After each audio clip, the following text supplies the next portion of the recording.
Good day, everybody. I hope everybody's doing very well. Today I want to look at Erik Erikson's stages of development from infancy to adulthood, which looks at how we progress as a person and what are the things that are influencing us. Now, we'll be looking at some notes because I do have notes to emphasize why I want to talk about this.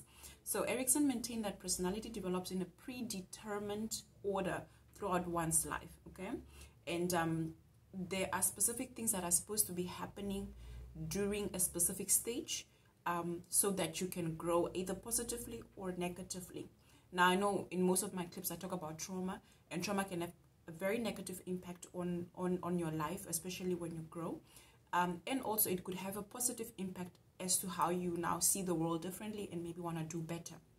So Erik Erikson, who's a psychoanalyst, talks about the different stages and what is supposed to happen at that stage. And he looks at 8 stages, which is from the ages of 0 to 1 and 1.5. It's trust and mistrust. So babies have this relationship with their caregivers or their parents. And then from 1.5 to 3, it's autonomy and shame that looks at what am I supposed to do, what are the things I'm not supposed to do, like potty training and so forth, where kids become either ashamed if they if they poo in public and you yell at them and so forth. So there's a lot of things that they learn. So of the 8, I actually want to focus on 2, which is the 5th and the 6th stage. Because right now for this clip, and I might do other clips to actually break it down, all the stages. For this clip, I really want to focus on the teenagers, because those are the ones that I work with.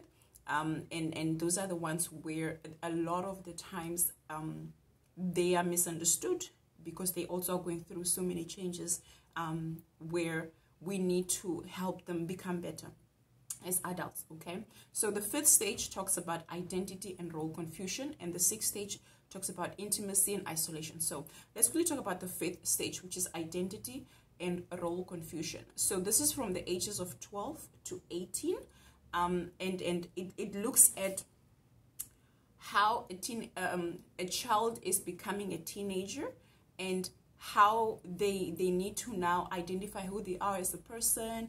They are supposed to get comfortable with their body. If it's a guy, they get a beard, they get a deep voice. If it's a girl, all her body features are starting to get into place, like her breast, like her hips and so forth. So they're starting to become comfortable or uncomfortable, and a lot of the times this is where also the teenagers get pimples and acne and all these things, and so they have to maneuver life into the person that they're growing into.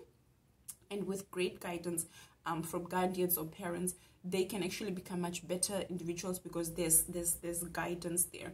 And in this stage as well, because they are finding themselves, there's a lot of things that they are challenged with. So it could be being bullied, it could be peer pressure, it could be everybody has an idea of what they want to become, because you know you're moving towards finishing school, so you need to have a career. So there's a lot of things, and this is where the role confusion sometimes comes in, because if they don't identify with themselves with proper guidance, then they don't know what to become.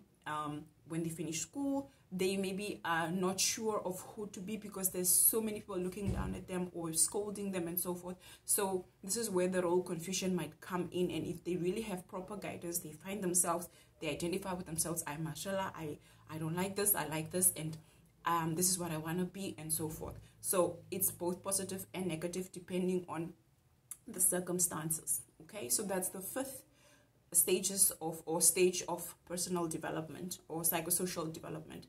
Now the 6th stage talks about intimacy and isolation, and the biggest thing here is about love, and this is from age 18 to 40 years. Okay, so here is basically where they now get to identify with, I'm comfortable with who I am. I have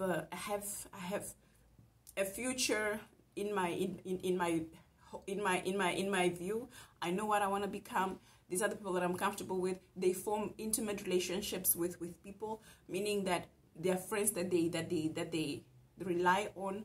They can trust them, they can chill with, they can hang with, they can talk about whatever is private, and because they get to trust, right? So they have intimate relationships where they trust and give their friends this kind of great feeling of that they are worthy of being there, or that they are worthy of being wanted. Now, the reason why I want to talk about these two stages is, as guardians and as parents, we are responsible for these kids, right? We are responsible for them becoming at least better citizens or better individuals. So if we as parents do not cater for their needs when they are at this stage, the following would happen. The kids will become isolated. The kids will have identity crises because there's no proper conversation. If I, as a parent, am engaging in, let's say I'm 45 years old and I am sitting with a 17, 18-year-old, or rather 18 or 20-year-old, and I'm sitting with them, I'm at the bar, I'm sitting and drinking, or I'm smoking, I'm using vape, I'm using hubbly bubbly, what I'm teaching that child is that it's okay to do that. So every time they interact with me, we're going to have a relationship which is based on that stage.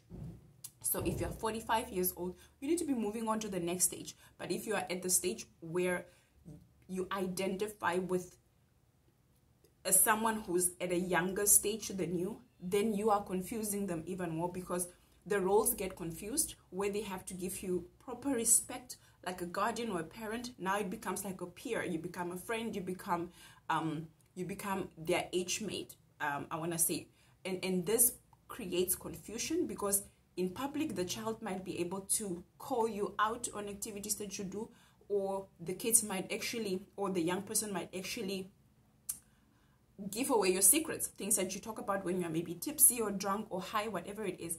And so we need to be careful how we spend time with our kids.